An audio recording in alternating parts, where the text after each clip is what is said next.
Salam əziz yettincilər, bugün yeni bir bölməni dərsini izah edəcəm. İlk öncə tanış olaq ki, ümumiyyətcə bundan sonraki bölməmiz olacaq. Litosfer bölməsi, yerin daxili quruluşundan bəhs edəcək bu dərsimizdə. Çox maraqlı dərslərdir. Yerin daxilində nələr var? Yer qabığının quruluşundan, yerin daxilində olan proseslərdən, vulkanlardan, zəlzələlərdən, ümumilikdə, yəni əsl coğrafiyadan danışacağıq. Çox maraqlı bölmələr olacaq, buna söz verirəm. Burada ilk öncə 2023-cü ildə fevralın 6-sında Türkiyədə bir-birinin ardınca 7.7, yəqin ki, bunları hər biriniz xatırlayırsınız, zəlzələ baş verdi. Bu da son 100 ildə baş verən dağıdıcı zəlzələlərdən idi. Və nələr olubdu, nələr baş verib, insanlar necə əziyyət çəkiblər, zərər çəkiblər, onların hamısı. Bu haqda məlumatları artıq özünüz oxuyarsınız, gördüyünüz kimi. Belə. Gəlin indi dərsimizə əsas məsələ 2.1 ilə başlayaq. Yerin daxili quruluşu. Biz özdə elə bir ölkədə yaşayırıq ki, bizim ölkəmizdə də zəlzələ, vulkan qaçılmazdır. Düzdür, bizdə aktiv vulkan yoxdur uşaqlar, amma aktiv zəlzələ zonasındayıq, hər an ola bilər. Məqsədim sizi qorxutmaq deyil. Amma tektonik zonada yaşayırıq. Biz Alp-Himalay qırışıqlığında yerləşirik, geosignalında yerləşirik. Ona görə də hər zaman bizdə zəlzələ olma ehtimalı var. Gəlin İslandiyadan danışaq. İslandiya vulkanlar adasıdır. Ümumiyyətcə İslandiyanın yaranışı belə vulkan nəticəsində yaranıb uşaqlar. Divergent zonada yerləşir. Yaranışı vulkanik adadır. Yəni vulkan prosesi nəticəsində yaranıbdır. Hətta adanın yaranması, bəli, elə o haqda da deyir. Hətta adanın yaranması vulkanların püskürməsinin nəticəsidir. Hazırda adada çoxlu sayda püskürən vulkanlar mövcuddur. Bunlardan biri Eyjafjallajökull vulkanıdır.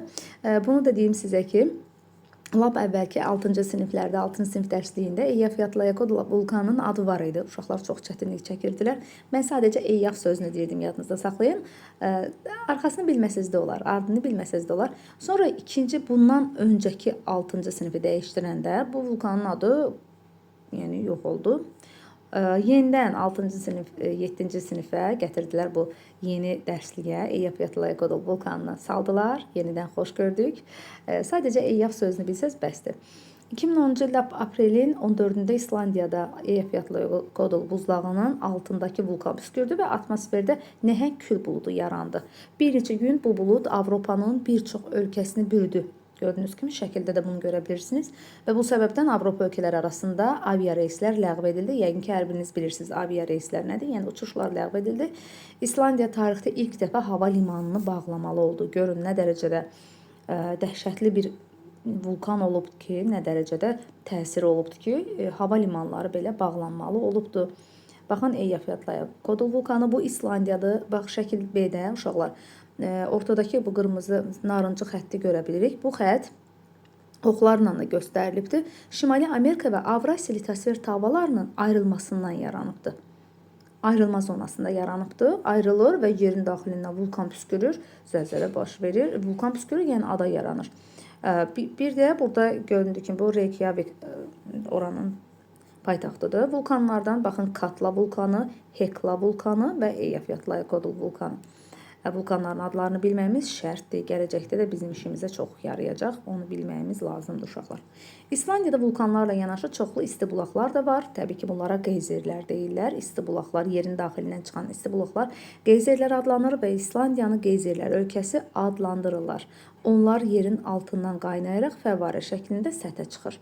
Bu bulaqlardan müxtəlif məqsədlərlə istifadə edilir. Zaman keçdikcə yeni qeyzerlər yaranır, bəziləri isə fəaliyyətini dayandırır. Hazırda İslandiyada aktiv olan 29-dan çox nəhəng qeyzer var. Görün nə deməkdir bu.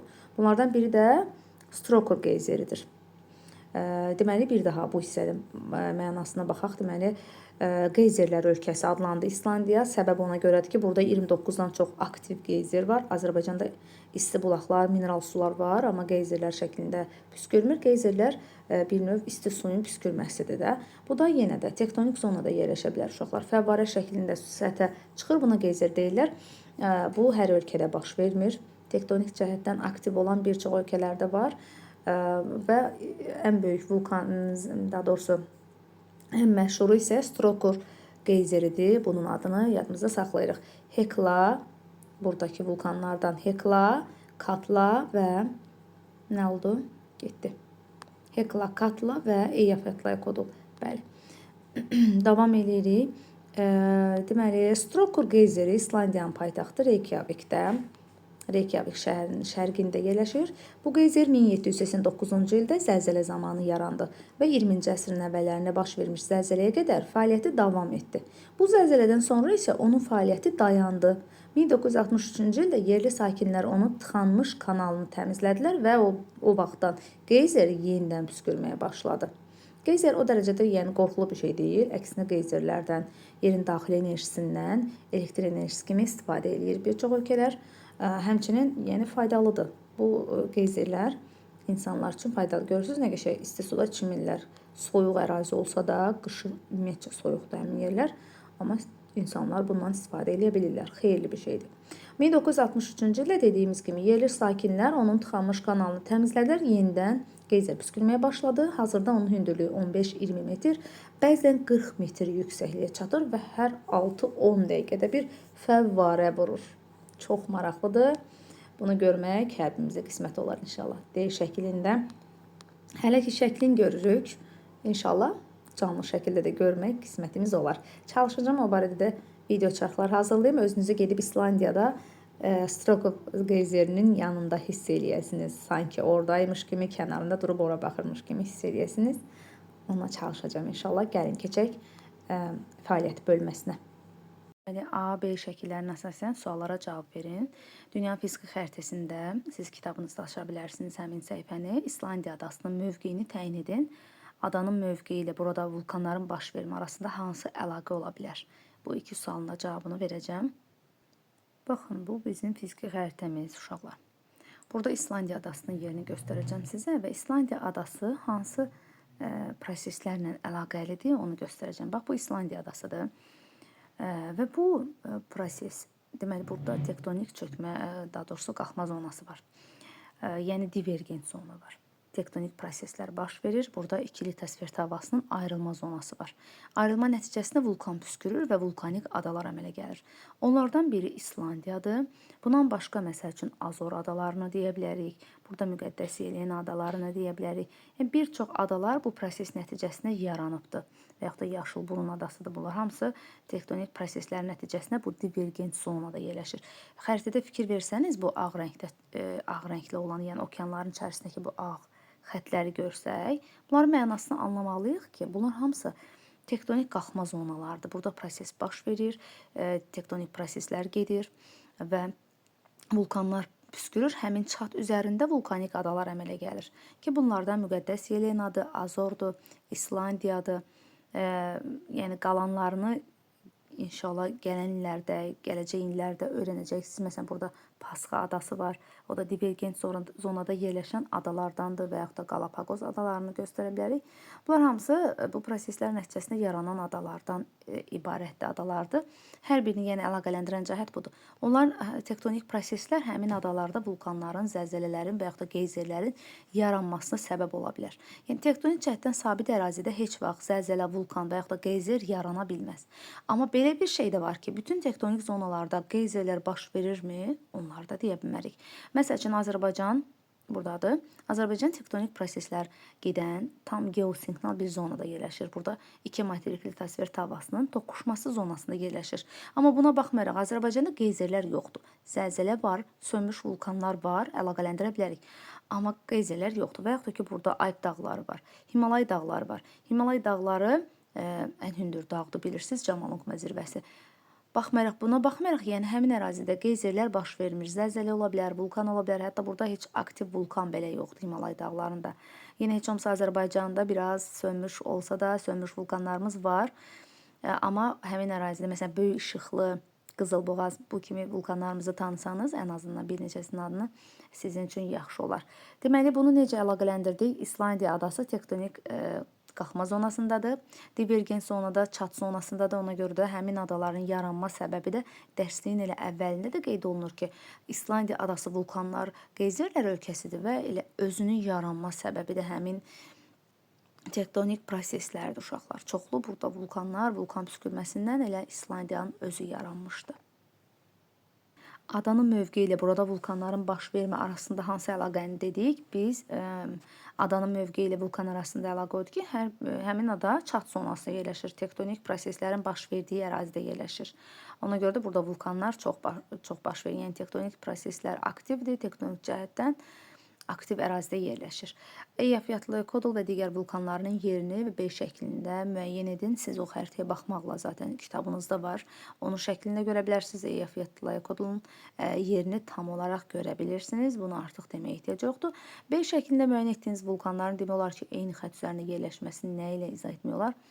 Çünki bütün vulkanlar tektonik çat boyunca yerləşmişdir. Bayaqları indi yəni göstərdiyim xəritədə də həmin o çat boyunca yerləşən vulkanları, vulkanik adaları adlarını çəkə bilərsiniz.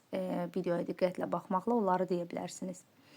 Nə üçün adanın şərq və qərb hissələrində vulkanlar yoxdur? Kənarda çünki tektonik çatlar yoxdur və ona görə də magma, vulkan yarana bilmir. Sadə bir yəni cavabı var. A şəklində təsvir edilən prosesin ətraf mühitə təsiri necə ola bilər? Vulkan püskürən zaman vulkan püskürmələrini havaya zəhərli qazlar atılır, kür püskürdüyü üçün nəticədə hava çirklənir və təyyarə reysləri ləğv olunur, yaşayış məntəqələri lava altında qaldığını demək olar bu prosesi, yəni bu sualımızın cavabını baş verən bu proseslə əlaqələndirə bilərik. Vulkanların olduğu ərazilərdə başqa hansı təbii hadisələr baş verə bilər? Vulkanlardan başqa yerin daxilində zəlzələlər, geyzerlər də ola bilər. Cavabını deyə bilərik. Çox asan bölmədir. Özünüz görürsünüz ki, həm maraqlıdır, həm də bütün sualların cavabını elə mətndən tapmaq mümkündür uşaqlar. Vulkanlar, deməli, mətndə C və D şəklinə görə suallara cavab verin. C şəklini şərh edin. C şəklində geyzerlər təsvir edilibdir və onların ətrafında da insanlar istivanla qəbul edirlər, istirahət edirlər.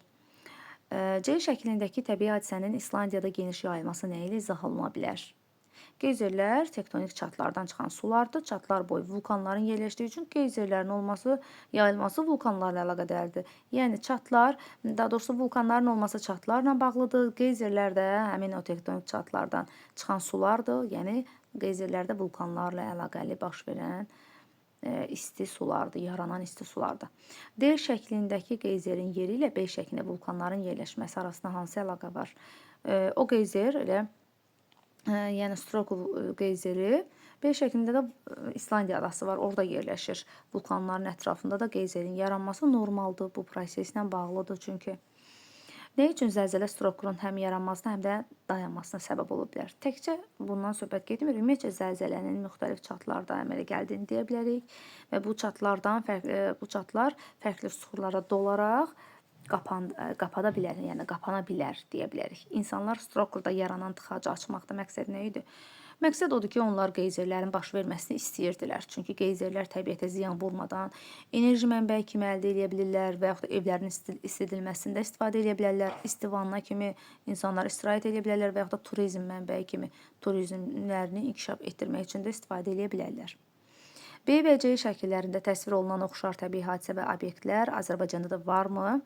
Biz deyə bilərik ki, Azərbaycanda maqmatik də, palçıq vulkanlar da var, zəlzələlər də baş verir, bunları əlaqələndirə bilərik. Baxmayaraq maqmatik vulkanlarımız sönmüş vulkan hal-hazırda aktiv deyirlər, amma palçıq vulkanlarımız var. Hətta bu yaxınlarda da gördük ki, palçıq vulkanı püskürdü, amma palçıq vulkanı alov püskürə bilməsi, onu bilin ki, palçıq vulkanı palçıq püskürə bilər. O, çox güman ki, oradan neft qaz sahəsidir, onun çıxmasını göstərir, ona görə də qaynar od püskürür. O mümkün deyil ki, palçıq vulkanı palçıq əvəzinə od püskürsün. Yəni neftlə, qazla əlaqəlidir. Nəysə ki, qısaca olaraq deyə bilərik ki, Azərbaycanda da maqmatik və palçıq vulkanlarının olduğunu deyə bilərik, zəlzələnin olduğunu deyə bilərik. Çünki Azərbaycan da İslandiyada olduğu kimi tektonik zonada yerləşir. Sadəcə olaraq İslandiya ayrılma zonadadır, divergent deyirlər. Azərbaycan isə toqquşma zonada yerləşir. Vəssalam. Əlavə məlumatlarımız yeni də olacaq. Gələcək illərimizdə daha yaxşı bu haqda məlumatlarımız olacaq. Hər birinizə uğurlar arzulayıram. Bu videonu demək olar ki, tələsik bir şəkildə çəkmişəm. İstek çox olduğu üçün çəkdim, paylaşdım ki, baxasınız bugün üçün artıq 3-cü videodu paylaşıram. Hər birinizə uğurlar arzulayıram. Dəyərli dostlar, bizimlə qalın. Sağ olun.